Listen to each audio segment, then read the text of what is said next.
We do it every day. Thank you. 1 musical minute at a time. Time machine. With the Iceman doing it, Iceman style. Hey there, this is Interviews with the Iceman. Right now, I got my man, Wesley Hayes. That's right. You heard of him? You hear his music? He's the voice. Man, he's got that golden voice. Especially on the Iceman's Top 40 show. I'm glad to have him here. He came in at number 15 this week with When You Didn't Love Me. Wesley, welcome to the show, brother. Hey, I'm glad to be here. Thanks for having me. Oh, man, it's my pleasure. My pleasure. So tell the Iceman, he seems you got a lot going on. What's going on in the world of Wesley Hayes? Man, I'm wrapping up school. As you know, I'm a teacher and a basketball coach here in Oklahoma, and juggling a lot of things in my life right now. My son's fixing to graduate and move on to college. So, well, all that being said, I still try to find a little bit of time to write some music, play some live shows, and a lot like you, just busy, man. So it seems, it looks like you're going to be playing down at the showcase in Nashville in June. Yeah. That's looking forward to that. June 5th, I'll be in Nashville. CMG showcase right there in front of all the big wigs, I'm hoping, and mainly just you, because I know you're the top dog there. But yeah, right. Maybe in 10 years. It'll be exciting, and what I enjoy is having the opportunity to share. When you write music, you're revealing, part of yourself, what's inside of you. My experiences, my life, and then you get on a stage. I mean, you're sharing a part of yourself with the entire world, really. And right. One of my favorite things to do is to share my music, to let people hear what my songs are about, share a melody with them, share something that resonates with them and makes them feel part of what you're doing. That brings me the greatest joy, sharing my music. Where were you born? Do you still live there? I was born in Muskogee, Oklahoma, so you're talking to an original Okie from Muskogee. Oh, beautiful. Yeah, and I won't tell the year because I want to keep people in suspense how young I am. I live around there. I grew up everywhere, really, to be honest with you. We moved around a lot. My parents split when I was young, so we lived in quite a few different places, but I actually have settled down within about 25 miles from where I was born, and where I graduated high school was Coweta, Oklahoma, and that's where I live right now, which is a little bit south of Tulsa. See, I'm not going to ask you then how old you were when you started playing, because I don't want to date you, you know what I mean, and put your age out there, but, right. But, people don't know, what they might not know is you had a sports career before music. Yeah, so don't be disappointed when you meet me, because I'm not a big, tall guy. I played college basketball. I could run like a gazelle, and I could shoot it all day long. So if you could shoot that sucker in the hole, they're always going to have a place for you on the team. So I played at Northeastern State University, which is in Tahlequah, Oklahoma, which is the Cherokee Nation headquarters capital. And I played over there, and, I was from a family of athletes and coaches.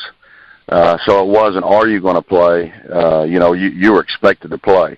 I had two uncles that, played college baseball and professional baseball. My dad pitched in college, 5 cousins that played basketball in college. So, it was just expected, and I was blessed. I was lucky to have my education paid for because I could play a little basketball. So that was, the path I went down, but I always dabbled with music because I was from a family on my mom's side. There were some front porch, musicians. They would sit down on there, a bunch of bootleggers, really is what they were, and sip a little whiskey and, play guitar and fiddle and whatnot.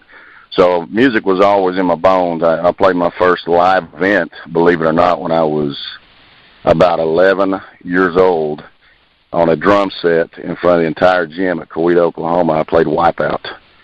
And wow. I was hooked. Yeah.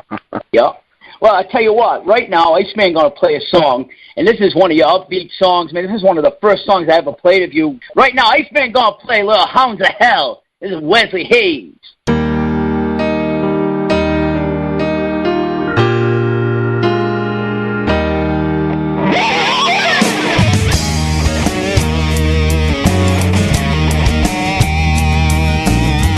I hear people sing about it, and they sing it real tough, like they know about hard time and what it's like to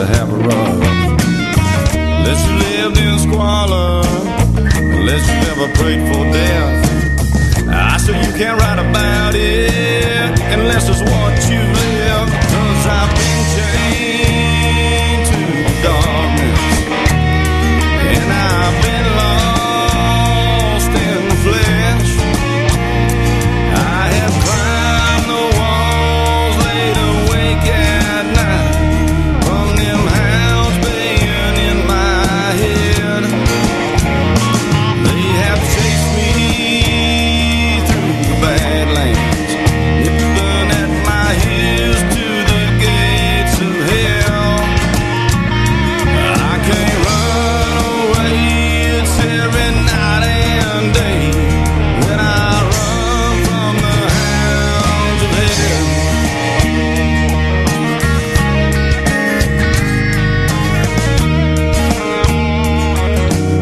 I've been the prodigal son and let it all come undone. I've been sitting in the church on Sunday, still high with a buzz. There are many times in my life I should have been dead. I don't know why God let me live.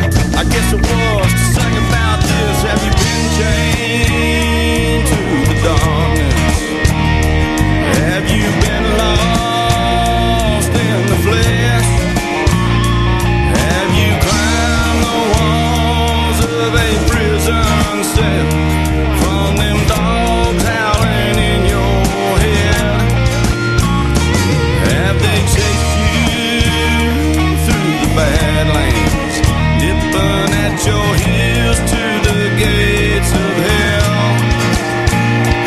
You can't run away, you better kneel and pray to be saved from the hounds of hell.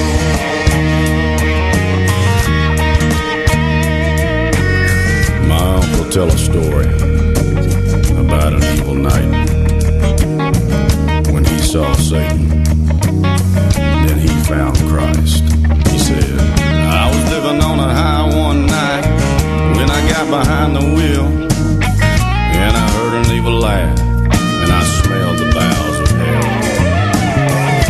I looked through my bloodshot eyes, and there he was, Satan, Lucifer, El Diablo, Beelzebub. Yes, I've been chained to the darkness, and I've been lost in the flesh.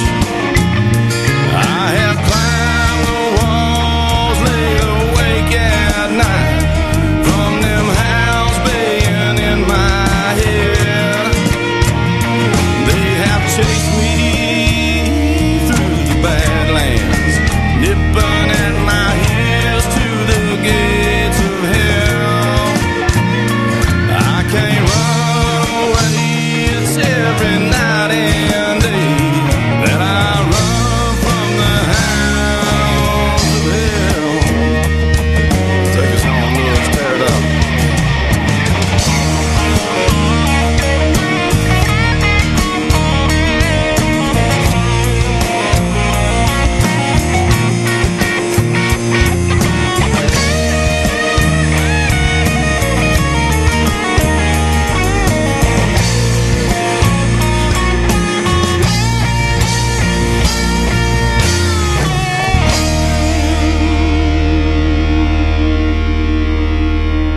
That was Hounds of Hell, Wesley Hayes. Love that song. I want to know a little bit about that. You know, when you were writing it, what did you, when you put the pen to the paper, what were you thinking of? What made you write it? You know, was it an experience that you had? Because I see all your songs have to do with experience of yours. So tell us a little bit about Hounds of Hell. Yeah, it's a lot about, you know, I'm a huge fan of Jamie Johnson. I love the song High Cost of Living, and what that song is about. And I've lived a pretty tough life. You know, a lot of it was not my choosing. It was the hand that I was dealt. But, you know, I have made some bad choices, and, you know, the song is basically about good and evil. You know, I was raised in the church. I understand the struggle of overcoming temptation and trying to walk a straight and narrow path. It's very difficult to do. I mean, I'm sure you understand that. Everybody does. Right. And, I want to share a little bit of piece of, the song to me is, overcoming the temptation of flesh. It could be alcohol, it could be drugs, it could be, maybe you got a wandering eye or something like that. So that for me was the message I was getting across. I tell you what, I wrote it in the middle of the night, about 3 a.m. It's crazy. You're going to laugh. I was driving an explosives truck in Tennessee. I was on call with these fireworks. Yeah, you got to have 9 jobs when you're a teacher in Oklahoma because they don't pay you anything.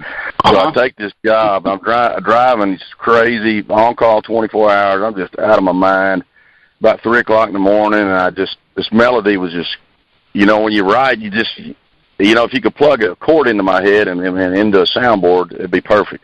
That's how I am. The melodies hit me at any time of the day, and I've been wanting to kind of write a song about that. And that melody just hit me about that middle of the night, and kind of felt like I was just need to pull over and write it. So I pulled over. I wrote the first 2 verses in about 10 minutes, and got back on the road, and the rest of it came to me. I pulled back over and finished it, and I sang it out loud while I was driving for 15 days, and I never did get to put my guitar to it until I got back to Oklahoma. Wow. Okay. So, yeah. I don't know what the perfect process there is to write a song, but I don't. There isn't any. It's like anything else, man. It just comes to you in the middle of the night. It comes to you, anywhere. You pulled over. I mean, there isn't, in my opinion, and when talking to other artists, it's just when they pop into their head, because that's the best time. Because sometimes when you sit there and you say, I think I'm going to put something to paper, and you try to plan it out, it doesn't happen. Right. And I think just from the way it happened, I'm glad we know, because that's a heck of a song. Man, that's got some kick to it. And, said all the music that I play and all that we hear, and we'll hear a few more songs right through, you can tell that it comes from deep. It comes from deep. And we enjoy it. And even the listeners, man, I got people that send me feedback when they hear your song saying, God, man, that guy, because it was funny. The story I told you yesterday is, a couple of days ago, I was at my mother's house. She goes, Iceman, because she calls me Iceman too, get that. She goes, that guy, I know exactly who's talking about. She goes, I'll tell you what, that guy's got a voice. And that song, man, that's a good song. And I go, yep, that was number 15, Wesley Hayes, when you didn't look. She goes, yeah, that was it. I said, yep, you got that right. Yeah. You got I'm bound for stardom. If she likes me, I'm bound for stardom. That's it. Can't miss. So what do? You a lot of I see you posting a lot of videos on Facebook of rehearsals and stuff like that. Are you planning any type of tour? I know that you're trying to raise a little money to do that. So why don't you tell us a little about that and give us the link so we can maybe have some of the listeners go over and help you out. Awesome. I'm glad you brought that up. I'm playing here locally in Oklahoma and Arkansas most of June. Give or take, I've got an early date, May 20th in Nashville, and I've got the 31st of May and June the 1st out in Georgia, actually. So I'll be out there. But Kickstarter, Kickstarter.com, I have a project going. It's called Dirty Creek Rising. And when I get this CD finished, hopefully that the funds coming in from this, I set my cap fairly low at $5,000. I felt for what I can do back here in Tulsa at the studio that I record at. That would give me a really good budget to lay down these new tracks I'm working on. So I'm just trying to get these tracks laid down. And some of the songs I'm posting are new songs, right? That I want to get on this Dirty Creek CD. And I actually grew up a short time in my life about 5 miles from a place called Dirty Creek, and I've actually got a song called Dirty Creek, and that's going to be my coup de grace that I end with is Dirty Creek when I post that live for people to see. So I'm trying to give people, a little bit of motivation or inspiration, let them see that I am working towards a goal, that I don't just want their money. I don't have my hand out. I work at this. I write nonstop. And, as you well know, the cost of cutting a CD, a quality CD, is just, it can be astronomical at times. It can be way up there. By the time you get your studio musicians, and you're hiring everybody, you're mixing, you're editing, your CD distribution, all of that, the artwork, photo shoots, music videos, the whole 9 yards. So by posting that, I'm trying to keep people informed and up to date on where we're at. I had a big hit last night. I had a $500 pledge last night. Nice. Out in Colorado Springs, Colorado. I mean, like you said a while ago, the people that, give you the feedback. To me, that's what it's all about. Right. But they can get my CD at cdbaby.com. They can buy it at Reverb Nation. I have my own website, wesleymichaelhayes.com. So I'm trying to do as much as I can to shamelessly. It's about self-promotion and getting your name out there. But to me, it's about the music. It's not about the explosions and the fireworks and the lace and the glitter and the sequins and all that crap. It's about the music. So to me, when somebody comes to me and says, listen, man, that Hounds of Hell song, man, that touched me. I got a song called Drink Alone, and I got probably a 2-page letter from a guy out in Arizona. I never met him in my life. And he listened to that, and he said, I just want you to know that I've struggled with alcoholism my entire life. And that letter, you talk about, man, you walk the mailbox and there's a letter. You talk about just it's a blessing to get those type of positive reinforcements of feedback from people that are letting you know, hey man, your music means something to me. That song really resonates with me. So I try to get my name out there and try to keep people posted on Facebook all the time. Purple Haze Music's 71. You can find me on, and I encourage people, hey, look me up, shoot me. And it's just been blowing up. People have been really coming out of the woodwork and giving me a lot of positive feedback. And hey, I got to thank you too, because Carmen put us together, and you really put me out there, and I can't thank you enough for doing that, for sharing my music. You weren't it, brother. You deserve it, man. Like I said, from the first time that Carmen Mullins, one who's always introducing me to different artists, and she introduced me to you, and it's weird because first time I heard it, I go, wow. That's what I told her. I said, wow. Now we're going to talk about a song. I want you to tell me a little about it. Rattle-headed copper moccasin. You sent me a message not too long ago asking me to check that out on YouTube, and there's a story behind it. So. Oh yeah. Did you get a chance to watch it and listen to it? Yeah, I did. So why don't you tell the people a story about that song, because I thought it was hilarious. Well, I got to give a little credit, first of all, to a radio personality back here, and he's called Roy D. Mercer. He's the whoop-ass guy. Roy D. Mercer is the guy that came up with the term rattle-headed copper moccasin. Well, it's a great story. 2 times in my life that this has happened. I left Revival one night about 9 o'clock, and I was in jail at 11.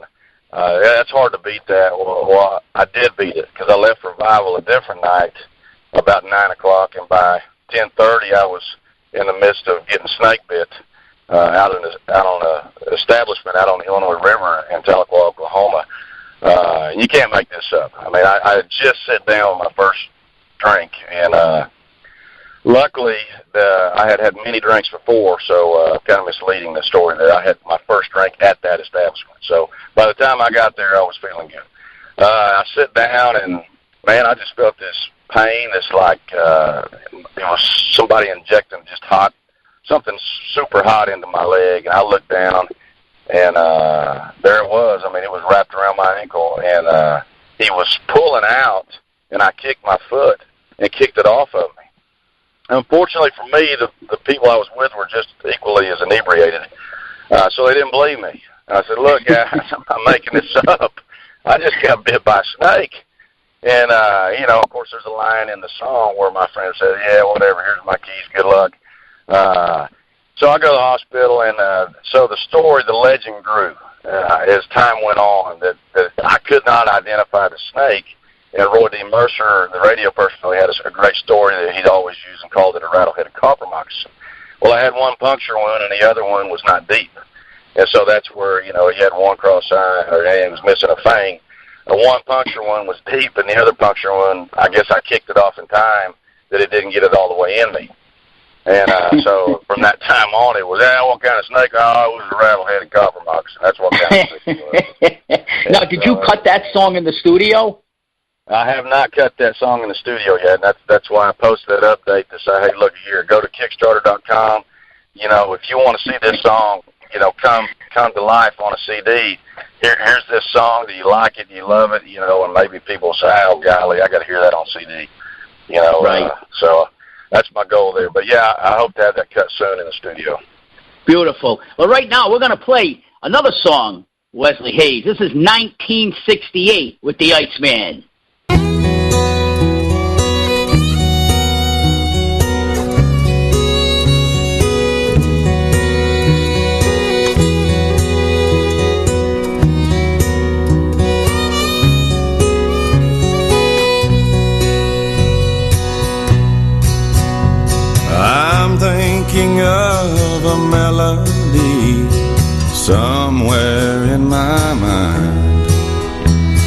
A certain sound, a sweet perfume brings it back to life. The memories of a haunting love linger like a haze. They're keeping time with steel guitars that played on our first date. I left my heart in Kansas in 1968. She took my time, my money, and I took along interstate.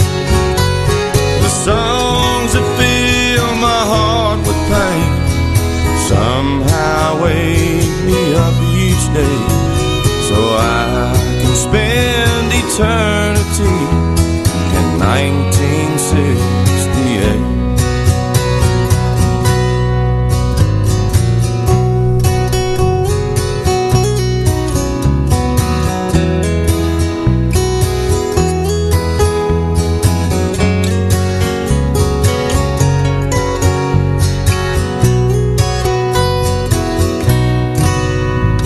I finally found that melody tucked back in my mind.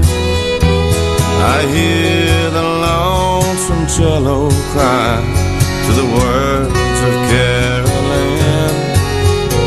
I'll soon be lost in sorrow's wave, returning to its sea. That's where I'll find those steel guitars playing just for me. I left my heart in Kansas in 1968. She took my time, my money, and I took along interstate. The sun to stay away, but somehow he wakes me up each day, so I can spend eternity in 1968.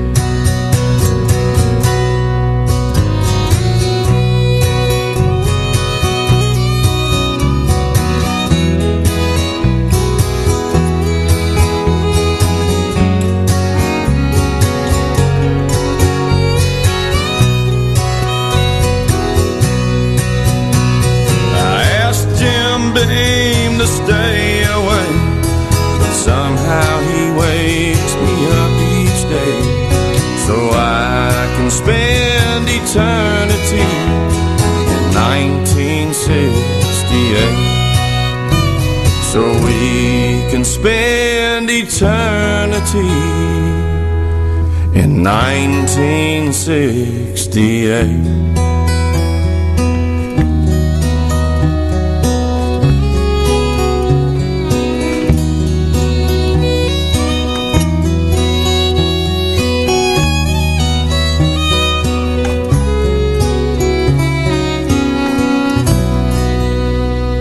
All right, that's 1968 with the Iceman, Wesley Hayes. Wesley, why don't you tell the listeners and the Iceman a little about that song and if there's a story behind it? Yeah, that song's about an uncle of mine, Dean Bice. I grew up a lot with my grandparents, and Dean was there, and just from my youth, I just remember him being just an unhappy guy and just always angry and upset, and and I asked my mother one time when we got older, and there's a positive side of that story. In his later years, he cleaned up and was one of my most favorite guys to be around. Very personable, hilarious guy. He used to let me roll his smokes for him when I was a boy, so it's Prince Albert in a can, and there's a lot of fond memories. They weren't all bad, but I said, Mom, why was Dean like that? And she had told me a story about what took place in his life that led him down a path that he was an alcoholic most of his life and just unhappy. And the year that it took place was 1968, and he was living in Kansas and had the world by the tail and was married and had a ranch, had some cattle, and life was good. And one day his wife walked in and said, I don't love you anymore. It's over. And that was the beginning of that story. And he was, unfortunately, had passed away before I wrote that song. But I know he would love that song. My uncles, his brothers loved that song. And I'm a huge late 60s country, 70s country, and I wanted to write it in the style of a George Jones, Merle Haggard type. So, and I actually referenced Merle Haggard, who's my favorite all time. The Merle Haggard song "Carolyn." I referenced that song in 1968, and I wanted to write it in that style and keep it as old country as I could. And I think we were able to do that with the fiddle on there. Shelby Eicher, who was on Hee Haw for years, a Hoyt Clark's fiddle player, is playing fiddle on that. So hopefully I was able to corner the market, I guess, on that late 60s or 70s country style. Yes, definitely. Now let me ask you, you're a teacher at school. What do you teach? Health and PE. I'm a physical education teacher, but I also teach American history, Native American history, military strategy, and Oklahoma history. So just kind of whatever they need me to teach, but health and PE and the histories are my main subjects. Health and PE. So when you see me at CMA Fest in Nashville, you're not going to tell me to drop and give you 10. Iceman probably can't even do 3 push-ups, even though I play a lot of hockey.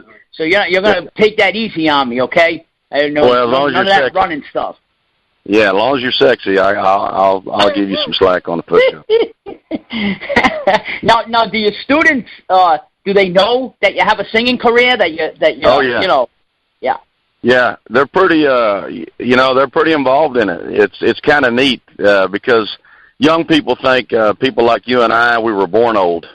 We were born old farts, and we were never good at anything. We don't have any talents. They just see you as a teacher, that old dude, and it's funny to say, like, golly, Coach, man, I didn't know you could sing and play guitar and drums, and so they're really involved, and it's neat. They actually buy my CDs when it's a fair type or a festival type environment. They'll show up and they come to the shows. It's really neat. Yeah. Wow, that's cool. That's awesome. And hopefully, if they're playing it in class on their phones, you don't take their phone away because it's your song, unless it's somebody else's, I encourage them. Hey, we need to go to ICEMAN'sCavern.com on your phone. Yeah, that's it, brother. And speaking of that, here you go. The number 15 song from the top 40 this week, When You Didn't Love Me, Wesley Hayes. Okay.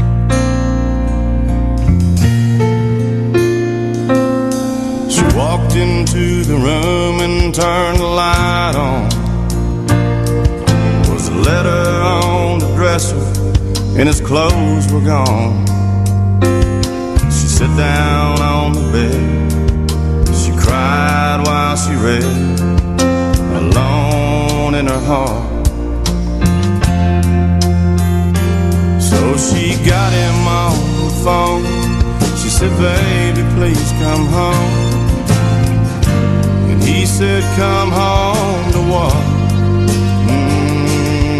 I know what I did. Don't need reminded every day of my life. When I was telling you for years, in your eyes I've disappeared, and you won't even try to find me. Oh, you got all I'll ever need, but you want my heart to bleed just to get it out.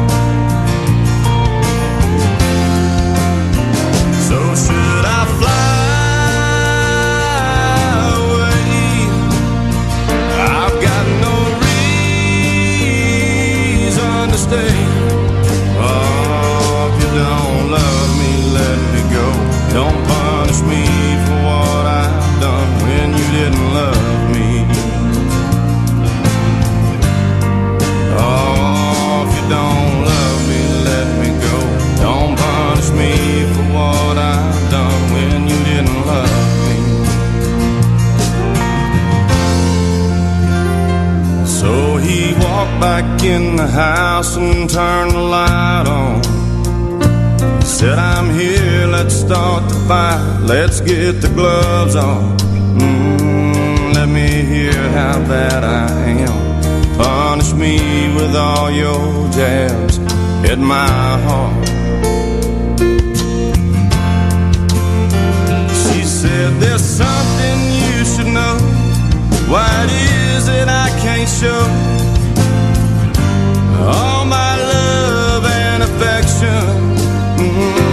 I'm too scared to let you see just how much you mean to me. I'm protected. When I was telling you for years, in your eyes I've disappeared, and you won't even try to find me. Oh, you got all I'll ever need, but you want my heart to bleed just to get it out. So should I fly away? I've got no reason to stay. Oh, if you don't love me, let me go.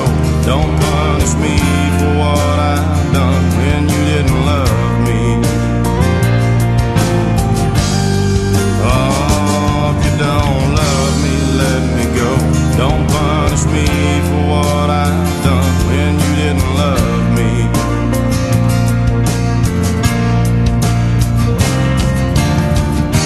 I'm not saying what I did was right, but I was lonely day and night. What's a man supposed to do when the woman that he loves doesn't love him too? So should I fly away? I've got no reason to stay. Oh, if you don't love me, let me go. Don't punish me for what I've done when you didn't love me. Oh, if you don't love me, let me go. Don't punish me for what I've done when you didn't love me. Hey, that was When You Didn't Love Me, Wesley Hayes. All right, Wesley, you know I'm going to ask the question. Tell me about that song and writing it, and what experience prompted you to put the pen to the paper on that. Oh, it's just relationships, you know, man. Life's about relationships. Sure you've had them. We've all been through them. The ups and downs of marriage, you know, or just, you know, girlfriend, boyfriend type deal. You know, relationships, they're just hard. Relationships are hard to get through. Marriages are hard to get through. You know, and a lot of times we tend to hold grudges when all we really need to do is just sit down and talk and work through the differences. And, you know, I actually wrote that song in Tennessee as well. And, you know, there's times in your relationships where you just feel like giving up and walking away. And, you know, that's where the line comes up. So, you know, should I fly away? I've got no reason to stay. Sometimes you don't feel like you have a reason. And that works both ways from the husband and the wife. And, you know, I could say that those times are past and things are different, and you just got to work through them, you know. And from my own, you know, perspective as a child going through a divorce also and thinking about those times, and it's kind of a tearjerker. I know it gets a lot of positive feedback from men and women alike. And I really wasn't trying to write it any certain style. I just wrote it from the heart and sang it from the heart. And I thought we did a great job of the production of it. Although if I could pick one thing to take out, I got to go back and clean up the drum lick out of it. I didn't enjoy that, but just an emotional song, and I sang it with a lot of energy, and I had a strong voice when I cut it in the studio. And, you know, really there's no message other than what it makes you feel, you know, what it makes you feel like. Maybe it makes you feel like going back and giving it another shot and working through your differences. Maybe it makes you feel like saying, the hell with it, I'm going to fly. Right. Like the song right. No, says. it's a powerful song, though. That very, from the first time I heard it, you hear the emotion in it. You know, like the listeners and the Iceman hear that song, it does give that message. You do give that. It's a song when you hear, you're going to remember, not only for your voice, but for the lyrics of the song. And was there something that happened in your life that made you say, you know, I want to go into music, or I'm gonna pursue it now? Yeah. You know, athletics was my release. It was I didn't have a care in the world. So basically everything that I had gone through as a child, it was my escape, I guess you could say. When I played in college, you know, the greatest compliment I ever got was from a dad who brought his son down to meet me after a game. And he said, you know, I bring my son to watch you play, not because of how many points you score or assists or steals. I bring him to watch you play because you play your ass off. And I did, and 110 miles an hour and everything that I did. And there was a reason behind that. That was my release, my let go. When my second-born son Jacob was born, we lost Jacob 16 days after he was born. And I didn't realize how much was inside of me that I did not I didn't have an outlet anymore. I mean, I still competed. I was a coach. I'm very competitive by nature, and that outlet was not there for me other than working out, lifting weights, and coaching. And it was so much inside of me that I had to have some place to go. So, you know, I'd beat on the drums, and I knew I could sing. I could always sing, and I just had to have some outlet, so I just started writing. I had a buddy of mine who's Steve Baldridge, who has Gold Wing Express, a phenomenal bluegrass band. We grew up together, and he said, "Buddy, you need to put this stuff down on paper, what you're feeling." And I started writing, you know, and that for me was therapeutic. You know, I didn't want to pay anybody money to go let them tell them what was the matter with me. I know what's the matter with me. I mean, you know, we all go through things. You know what I'm saying? You go through things, and you need somebody. Everybody needs somebody to hold on to, and an outlet to have. And writing was it for me, and singing was it. And so I just latched on to it and took off, and well, here we are today, you and I talking. Right. No, exactly. And our paths cross, paths in our life. I believe things happen for a reason. You know, I believe that our paths led to what we were really meant to do.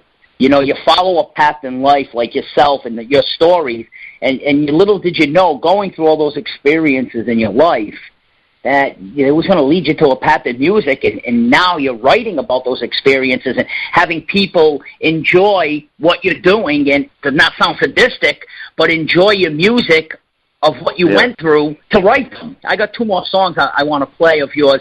Tell me about I Like It. I Like It is dedicated to a buddy of mine, Mike Adams. Mike's dad was killed in action in Vietnam, and he was truly an American hero. Mike asked me to write a song about his dad never being able to know his three grandsons. And I did. I tried it 3 or 4 times, and everything Mike had told me about his dad was he was just really you know, excuse my language, just a badass, just a true American hero, a warrior, a soldier. And so I just took a different spin, a different approach to it, what I thought he would be like, which is really a lot like Mike is to me, in my eyes, where he is, you know, going into an establishment just because he wants to hang out and listen to some old country music, some old Merle Haggard tunes, and have a cold beer, which is his right because he fought for this country. And while he's there, he encounters a young punk that's, you know, kind of disrespectful to him. And long story short, he ends up teaching this youngster a lesson and making him buy all of his beer that night, and while he's dancing with his girlfriend and his mother. So he, you know, when I played it for Mike just he was so emotional. Mike's a former All-American football player and one time Dallas Cowboy, matter of fact, and he just was so pumped about the song. He's like, "Oh my gosh, I can't believe it." He walks in, walks back out, hands me a fistful of cash and says, "Go to the studio and cut this." And so I did the next week, and he loved it, and he's been very supportive of. He's all the time telling me, "Man, get out of this coaching and teaching. Go do what you were born to do." And man, veterans love it. They love it. I can't tell you. They love it. When I play this song, I've sent it to some veterans, and one guy I worked with is a Silver Star recipient, Raymond Yahola. Vietnam War hero. He played it for his entire platoon at the reunion. Wow. And he called me and said, man, brother, this song, these guys love it. And, nice.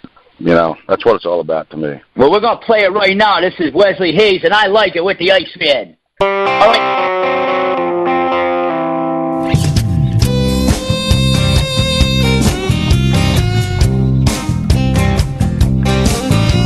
All marked up, he was tattooed and scarred, had a piece of shrapnel stuck in his arm, drove an old army Jeep he left at home before the war.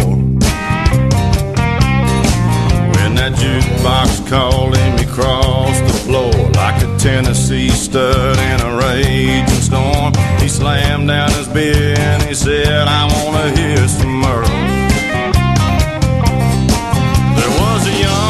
Standing in his way, he said, hey, oh man, it's $1 these days. You need to put away your nickel and your dime. Well, I prefer them free, the things I like a good ass kicking on a Friday night. And you're looking at me like you think you want to try it. Yeah, I think I'd like it.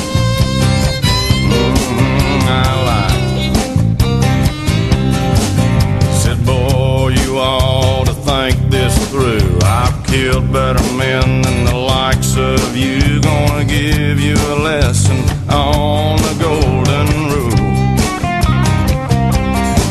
And then after I'm done, you can buy me around. You can lick on your wounds while I dance around with your mama and your girlfriend. Will get down.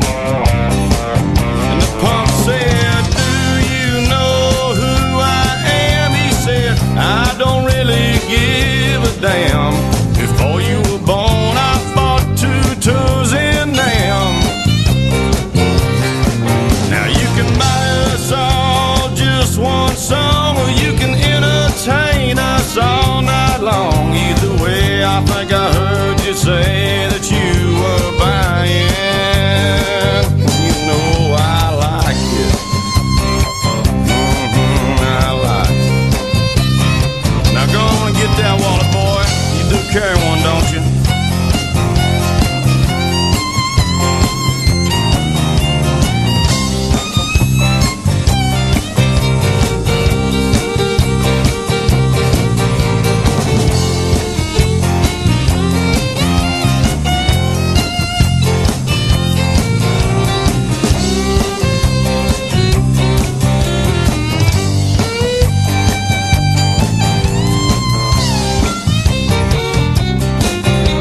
Fattened your lip and I dotted your eye. I danced with your girls and I stomped your pride. And I'll be here every Friday night. Come on back if you liked it, 'cause I like it. I like it. That's I Like It with the Iceman, with Wesley Hayes. Appreciate the time, busy schedule. I know you got a lot going on, Wesley. Is there anything else going on you want to share with the listeners that we haven't touched on, before you go? Any other shows or anything else you'd just like to share? Well, if they're in the Nashville area, I'll be there May 20th at the Fontanelle. If they're listening and they're in Georgia, I'll be at Rocco's Pub June 1st. I'll be playing a live show for Jim Quinton on May 31st, and then I'll be with you June 5th out in Nashville. So if you're out there, come on out. And, if you like what you hear, go visit my Kickstarter page, kickstarter.com, Dirty Creek Rising, and take a look at it. The great thing about Kickstarter is you can pledge any amount. I mean, it does not have to be the amount for the reward. I've got some great rewards. They can even book me. That's a heck of a deal. You can pledge a certain amount and get a private show with me. And by private show, I mean music. A private show with me. My dancing career is over. At the house, they can get me 90 minutes in the studio. They can get me 90 minutes at rehearsal. So there's a lot of great rewards. Good. We appreciate that, and hopefully some of the listeners will check that out. We're going to end the show with the song Yesterday. Before I play it, maybe tell us a little about it. Yesterday was inspired by an old David Allan Coe song called If That Ain't Country, I'll Kiss Your Ass. that, the old man was covered in tattoos and scars, had some in prison, some in bars. That whole song reminded me of my childhood in a little place called Warner, Oklahoma. My granddad was a mechanic. There were cars and lawnmower parts. There's a line that says I had old tires stacked up for sale for $1 or $2 cash. The whole song was my childhood. And I miss my grandfather. He died when I was 12, and he was really a dad to me. And I just wanted to pay tribute to him. And, of course, my son passing away, I just picture him and my son together in heaven. And the guy that wrote that, Freddie Lee Spears, crazy story, how, like you were talking about earlier, how paths cross. I met a buddy of mine's fundraising event, Justin Jackson, in Oklahoma City, and he says, "Hey, man, this guy over here is Freddie Lee Spears. He wrote some songs for David Allan Coe." And I was like, "You gotta be kidding me." So I ended up on stage with Freddie and playing some music, and afterwards I find out that he's actually the guy that helped write it or wrote it with David. And of course I got to pick his brain, and what an honor that was to get to play music with him. And I sent him the song, and he emailed me back, said, "Man, I love that song. That's a great song." And so, I was, some positive feedback on that song. And everybody's got grandparents. I don't know who you are. And, you got that grandma, that grandpa, and, simple times in my life, or just, simple pleasure of digging up crawlers and catching lightning bugs. Wasn't much to do, but it sure was fun because he made it that way.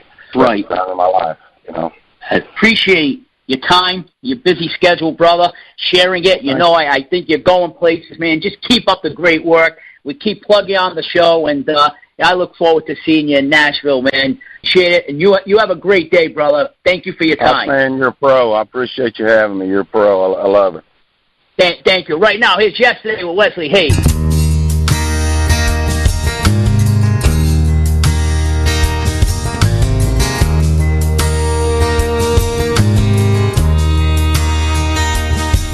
I remember Grandpa in the summertime, working like a dog trying to find a spot in the shade tree.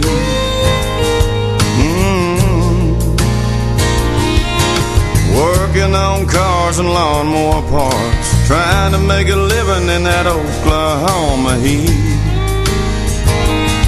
Yeah. But sad times came, he called him away, left me with nothing but the memory of yesterday.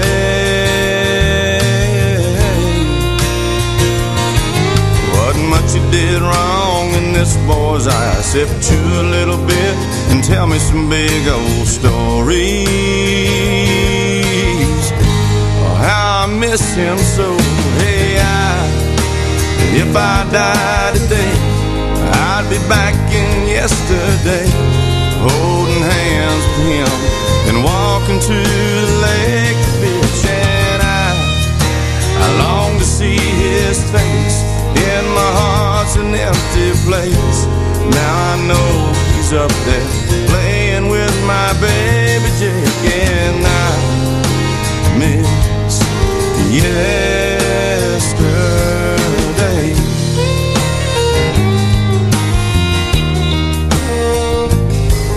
He'd let me slop hogs every now and then, let me ride in the pickup bed to the dairy. Yeah. Digging up crawlers, catching lightning bugs. Wasn't much to do, but it sure was fun, 'cause he made it that way. But the more you live life, the more things change. Some will be good, but others bring painful memories. Oh, how I miss him so. Hey, if I die today, I'd be back in yesterday, holding hands with him and walking to the lake to fish. And I long to see his face. Oh, my heart's an empty place. Now I know he's up there playing with my baby Jake, and I miss yesterday.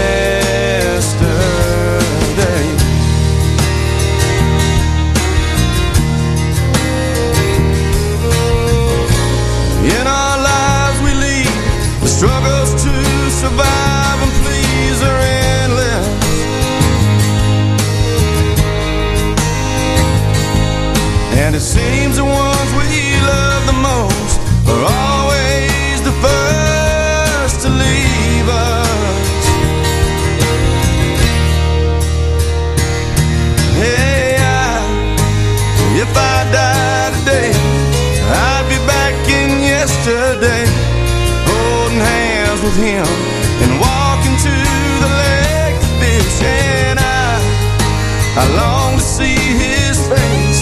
In my heart's an empty place. Now I know he's up there playing with my baby Jake. And if I die today, I'd be back in yesterday.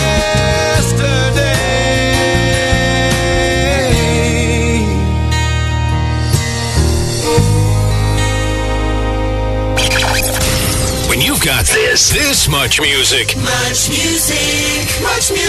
it's really hard to keep it contained. Wow! So, let's open the lid on some more of it. Extra music! With the Iceman doing it, Iceman style. Don't keep us a secret. Pass us on. Okay, all right. To your friends.